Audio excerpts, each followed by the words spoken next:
Ces dernières années, plusieurs mécanismes apparaissent pour promouvoir l'auto-emploi des jeunes et lutter contre le chômage. Le FAEJ, le PAEJ-SP, la JCEF, le MIFA sont autant de mécanismes mis en place par le gouvernement pour accompagner les jeunes porteurs de projets novateurs. Face à la mise en place d'un environnement propice à la création d'entreprises, l'entrepreneuriat semble se confirmer comme une alternative au salariat. 13 777 nouvelles entreprises ont été créées en 2021 contre 12 592 en 2020, soit une progression de 9% selon les statistiques affichées par le Centre de formalité des entreprises, CFE.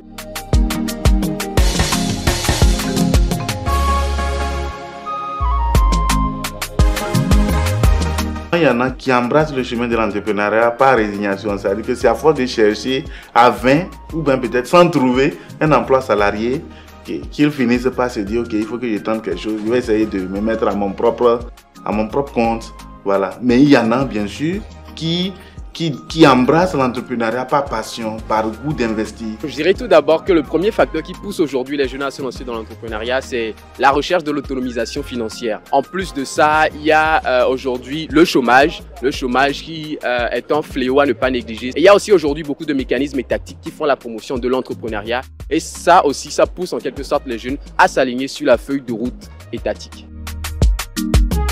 En dépit de tout cela, il faut s'interroger sur la viabilité des entreprises créées par les jeunes Togolais. Sur 40 831 entreprises créées de 2010 à 2015, il est à noter que 30%, soit 12 249 entreprises, ont définitivement cessé leurs activités, 10%, soit 4 002 entreprises, travaillent de façon saisonnière et 7,5%, soit 3 144 entreprises, travaillent occasionnellement.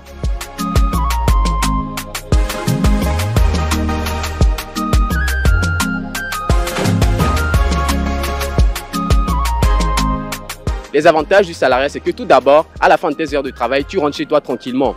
En plus de ça, il y a le fait que les cotisations sociales, en réalité, ça te permet d'avoir une sérénité pendant ta retraite. Les jours fériés et chômés sont payés. Les avantages de l'entrepreneuriat, c'est que d'abord, ça permet de faire une activité par laquelle on est passionné. Ça permet d'être soi-même son chef. On ne peut pas proprement parler d'avantages ou d'inconvénients en matière de salariat ou d'entrepreneuriat.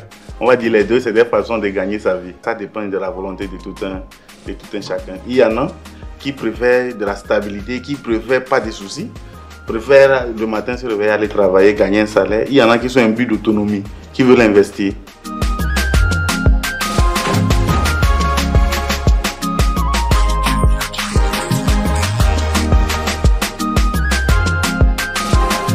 Lorsque j'ai créé mon entreprise, c'est une personne morale. La loi me demande d'abord, dans un premier temps, d'immatriculer immédiatement mon entreprise.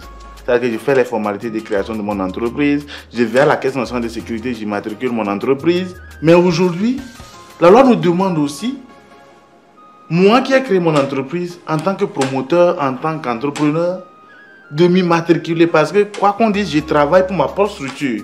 C'est-à-dire que je dois me faire un salaire que je déclare à la Caisse nationale de sécurité sociale et bénéficier par ricochet de l'ensemble des prestations de la CNSS. C'est-à-dire la couverture au titre des 3 branches, les prestations familiales, les rites professionnels et les vieux jours, c'est-à-dire la pension.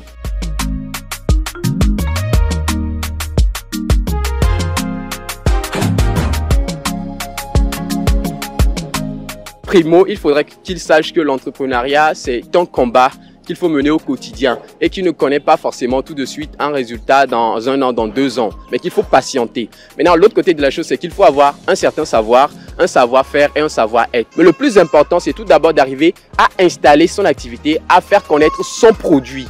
Donc, c'est après cela maintenant, et lorsqu'il y a des entrées de fonds, qu'on peut commencer par vouloir avoir un local. Selon que vous ayez choisi l'entrepreneuriat ou l'emploi salarié, je pense que le mot-clé, le mot d'ordre, c'est la résilience. Mon mot de fin, c'est d'appeler les jeunes à aborder l'ANPE. Et le système d'accompagnement est complet. Au début, quand vous arrivez à l'Agence nationale pour l'emploi, on fait ce que nous appelons un entretien de positionnement qui fait qu'on pourra vous classer. Est-ce que vous êtes tendant entrepreneuriat ou bien vous êtes plutôt tendant emploi salarié? Si c'est tendant emploi salarié, il y a tout un tout un mécanisme, tout un chemin d'accompagnement. Les formations sur comment faire son CV, comment réussir son entretien d'embauche. On vous donne tout ce qu'il faut pour que vous puissiez vraiment être rompu à l'emploi salarié. Et de l'autre côté, nous travaillons vraiment à accompagner les jeunes qui sont porteurs de projets, qui veulent créer de la valeur, qui veulent créer leur propre entreprise. Donc l'ANPE est toujours ouverte de l'inscription dans nos bases de données jusqu'à la délivrance de la carte, y compris l'accompagnement de bout en bout. Tout est gratuit. On dit, il y a une chose dans la persévérance qui finit par forcer le destin.